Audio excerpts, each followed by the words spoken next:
Hey guys, welcome back to How We Roll Cooks. Today I am just doing a short video just to show you guys how I make my curry paste. Yes guys, sometimes you want to make some curry crab or some curry shrimp, whatever seafood you want to curry. You know that seafood don't take a very long time to cook, so yes, the curry is not gonna get enough time to cook properly when you don't pre-cook it. So that is why I am making this curry paste today, and I decided to film it to show you guys how I make mine. So as you guys can see right here, I just add some oil to my pot. I allow it to heat up a little, and then I add my desired amount of curry. And today I'm going to be using two different types of curry. Okay, yes, I'm going to use two different types of curry, so you can go ahead and use whatever curry you normally use at your home.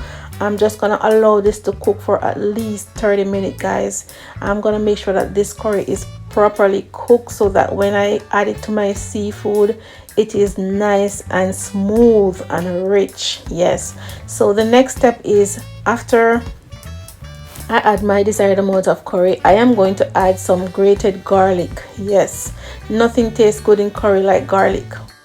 So guys, I'm also going to be adding some water to my pot, and I'm going to be constantly stirring. Yes, I am not going to leave my pot unattended because I don't want my curry to burn, and burnt curry can taste bitter. So yes, for the entire 30 minutes I constantly stir, and I constantly add water until it reach my desired consistency, when it's nice and rich and smooth and you don't see any grains anymore. Yes, that's what I'm looking for. So guys, this is 4 ingredients simply because I don't want to add any salt or any seasoning or anything. So all you're gonna need is oil, curry, water, and your garlic, because you can use your curry paste for a lot of stuff, so you don't want to add too much in there because you don't know what you're going to use your curry paste for. What if you decide to make some curry chicken? Yes, you're going to have to season your chicken, right? So you don't want to add any salt or anything to your curry paste because you don't want your food to turn out salty. So keep it simple. So guys, I made a clip of me using this curry paste to make my curry crab, so make sure that you are staying tuned. Make sure that you have your notification bell on, because that video is going to come up soon, and I'm going to show you how I prepare my curry crab using this curry paste. It's going to be so simple but delicious, so look out for that video coming up, guys. Another reason it's good to have some curry paste in your home, for me, for today I am having guests over. I don't know if they have ever eaten curry, so I am gonna make sure that this curry is properly cooked. Yes, because you don't know how their tummy will react towards curry if they're new to it, so I'm gonna make sure that it is properly cooked. So that's one reason. Yeah, that's one reason you want to have some curry paste.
So guys, my curry have been cooking for 30 minutes. Yes, and I'm about to turn it off now. It has reached my desired consistency. It is nice and rich, and it is very, very smooth, as you guys can see for yourself.